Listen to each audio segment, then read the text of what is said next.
If you're new to Ask Reddit cheating drama, make sure to subscribe and like the video. It only takes a few seconds, but it really motivates us to create more crazy cheating stories. Now, let's get into the story. I was supposed to feel something.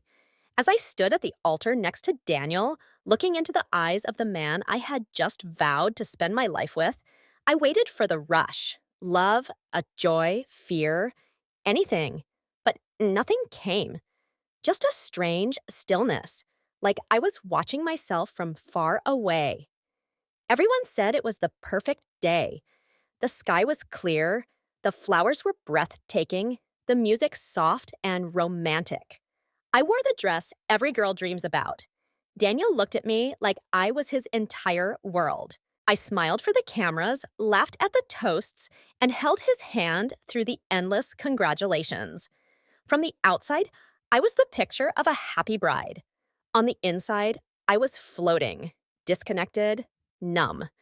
It wasn't that I didn't care about Daniel. He's a good man, honest, loyal, the kind of person who shows up when he says he will, who loves quietly but completely. He's the kind of man I should want. But love, real love, it's more than duty, more than choosing the person who checks the right boxes. And I think I knew, even as I said, I do, that part of me was lying. Now, hours later, the dress is off and hanging by the door. My makeup is smudged. Daniel is asleep in the bedroom, exhausted from the long day, and I'm sitting here in silence, staring at my reflection in the mirror. The woman in white doesn't look like me. She looks like someone pretending. In a few minutes, I'll walk out of this hotel suite. I'll take the elevator to the lobby, and I'll meet Liam. Because tonight, on the night I became someone's wife, I'm going to become something else too.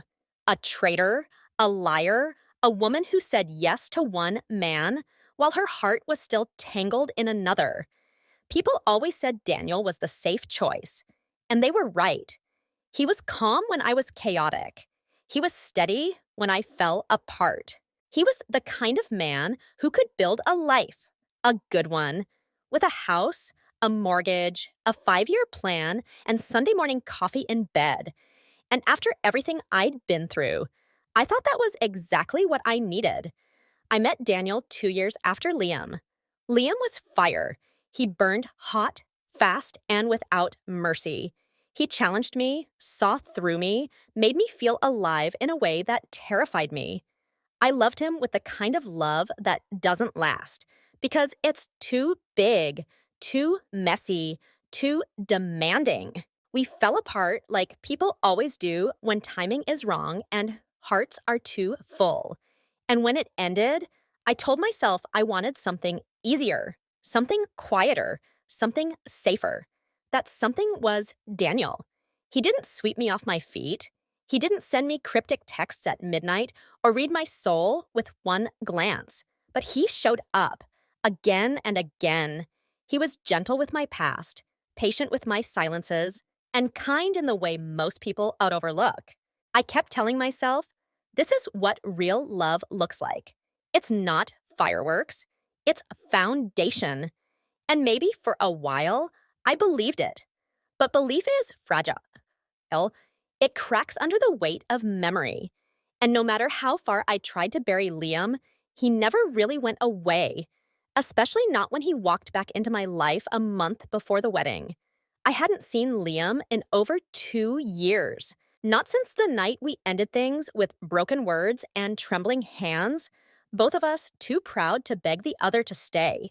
And then, 1 month before the wedding, he walked back into my life like a storm I thought had already passed. I was at a bookstore, somewhere quiet, somewhere I went to escape the chaos of guest list and dress fittings and seating charts.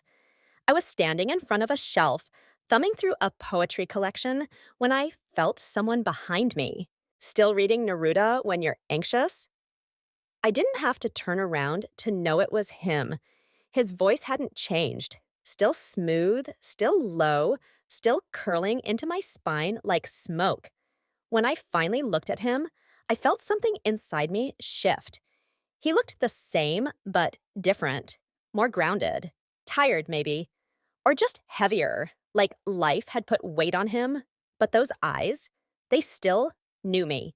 We talked for 5 minutes, maybe 10. It felt like 5 seconds and 5 odd hours at once. I didn't tell him I was getting married. Not then.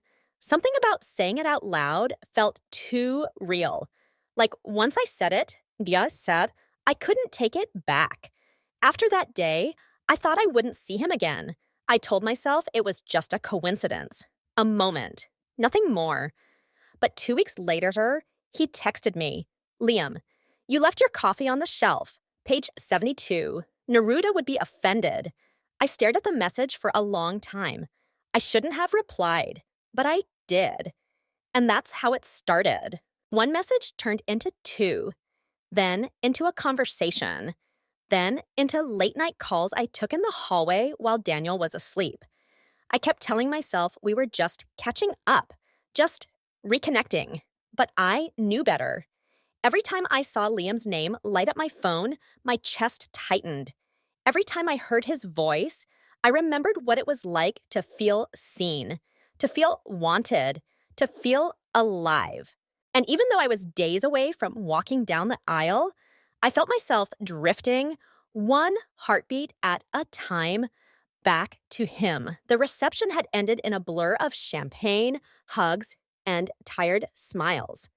Daniel was glowing, giddy in a way I rarely saw him. He held my hand as we rode the elevator to the bridal suite, kissed my cheek as we stepped inside, and whispered, "We made it." But I couldn't look him in the eyes. The room was beautiful. Rose petals scattered on the bed, soft lighting, a bottle of wine waiting on ice. Everything was perfect, except me.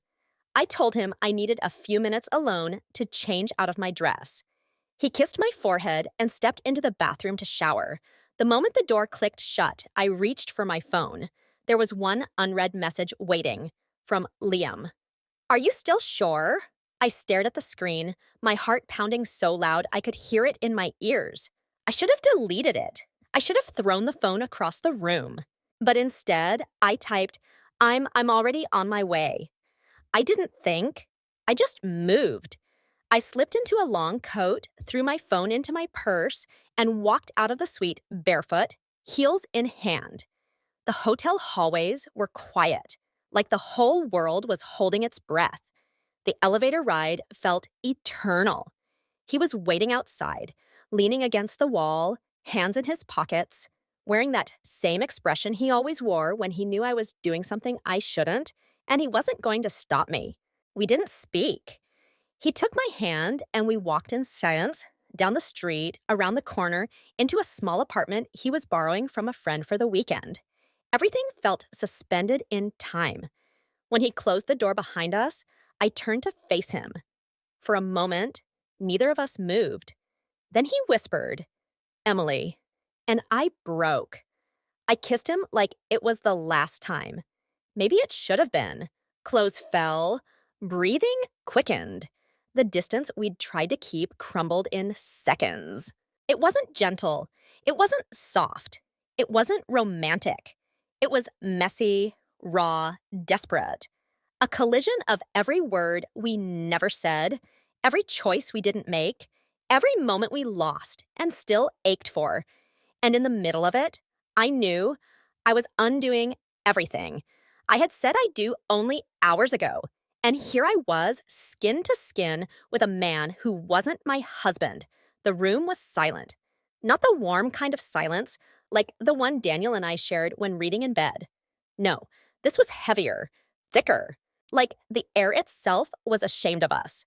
I lay there, tangled in sheets that weren't mine, beside a man I had loved once. And maybe still did. Liam hadn't moved. He was lying on his back, eyes closed, breathing slow and steady. But I knew he wasn't asleep. He was doing the same thing I was, staring into the dark and trying to make sense of what we'd done. I slipped out of bed without a word, searching for my coat in the dim light. My body felt unfamiliar. My skin burned. Not from his touch, but from the weight of betrayal sinking into it.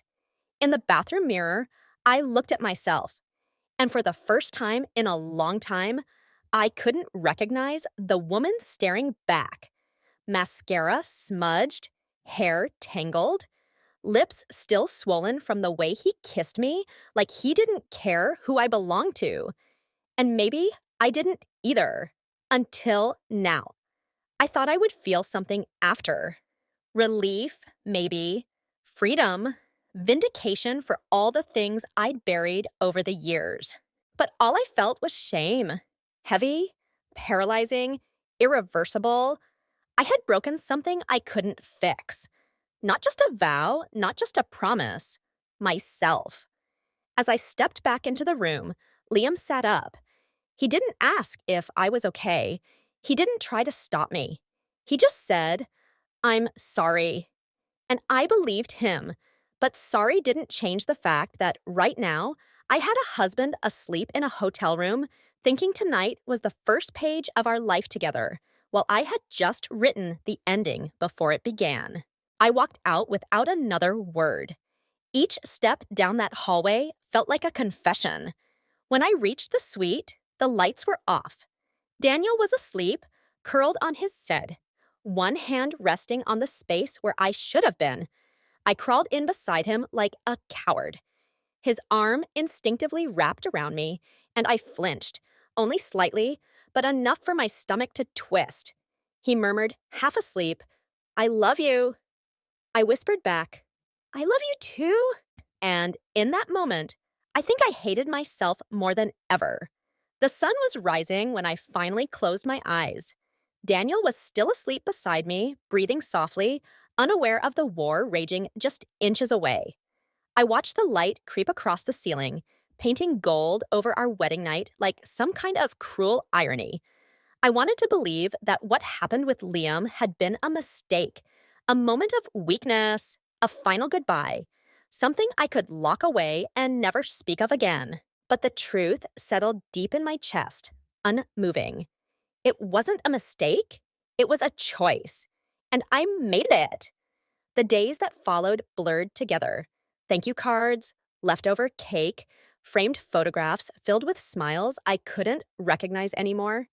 I played my part well, the new wife, the glowing bride. No one suspected a thing. But every time Daniel looked at me with that quiet adoration, something inside me cracked a little more. I didn't see Liam again after that night. We didn't text. We didn't speak.